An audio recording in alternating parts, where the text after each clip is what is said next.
Hello everyone, it's me again, Chef Harold po, and for this video ay gagawa na naman tayo ng isang putahing inyong magugustuhan. Kaya for this video ay gagawa tayo ng beef chow pan. Kaya ano parang hinihintay natin? Narito po ang mga ingredients sa ating gagawin beef chow pan.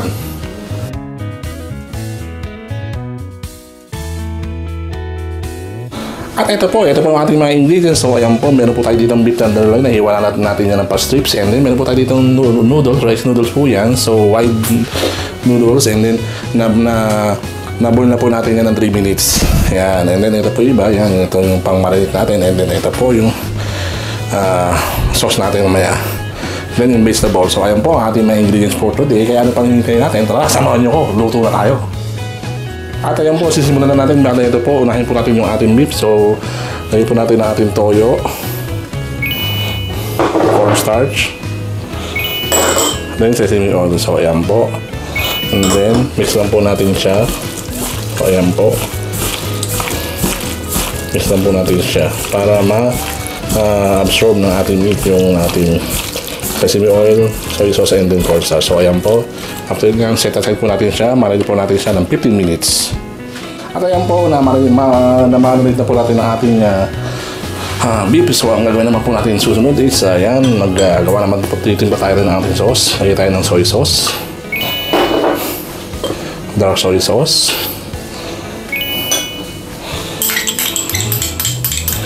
Ayan po. After dark soy sauce, lagyan tayo ng sugar. So ayan. And then mix lang po natin siya.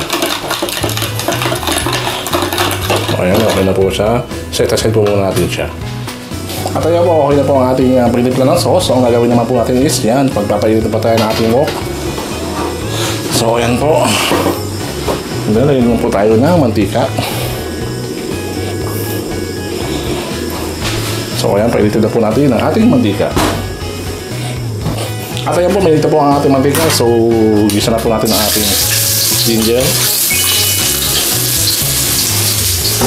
Yan, so dito po natin siya ng mga 20 seconds.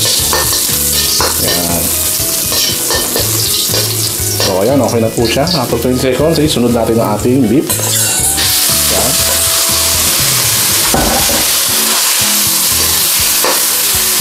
Yan, isunod lang po natin siya ng mga 2 to 3 minutes hanggang sa maging brown ang ating beef.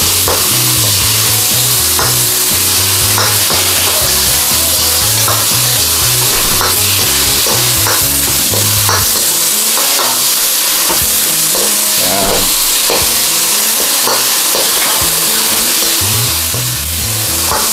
Ayan. So ayan, brown na po siya. Sunod natin ang ating noodles. So ayan, ayan po.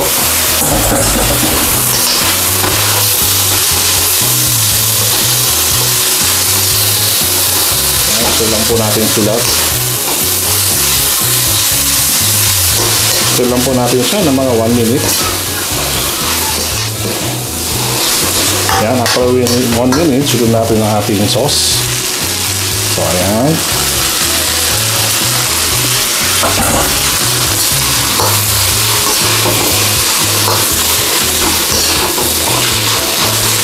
Yan, so lang po natin siya ng another 1 minute. So pwede pa kayong magdagdag ng konting tubig. Yan, nagatin siya ng konting tubig.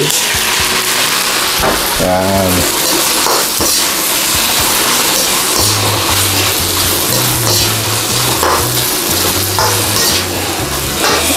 Ayan, so lang po natin siya. Ayan. After that, lagyan natin siya na black pepper. Ayan.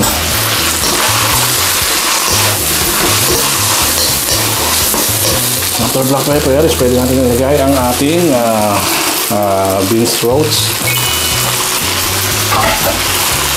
Ayan. Ito lang po natin.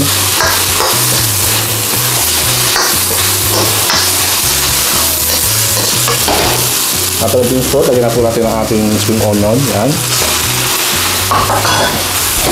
Silang po natin siya ng mga 30 seconds. No.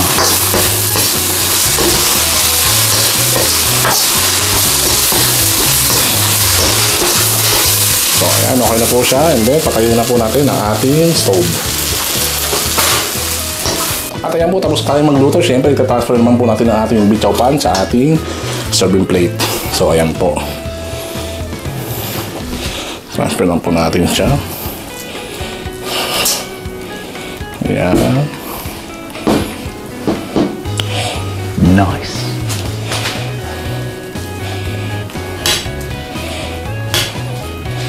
Ayan po. And then, lagyan po natin siya ng beef. Toppings natin ng beef. Ayan. Nice. So, ayan na po. Luto na po ang ating beef chow pan. At ayan po, tapos na tayo magluto. Siyempre, ang gagawin naman po natin, titikman lang po natin ang ating ginawang beef chow pan. So, ayan po.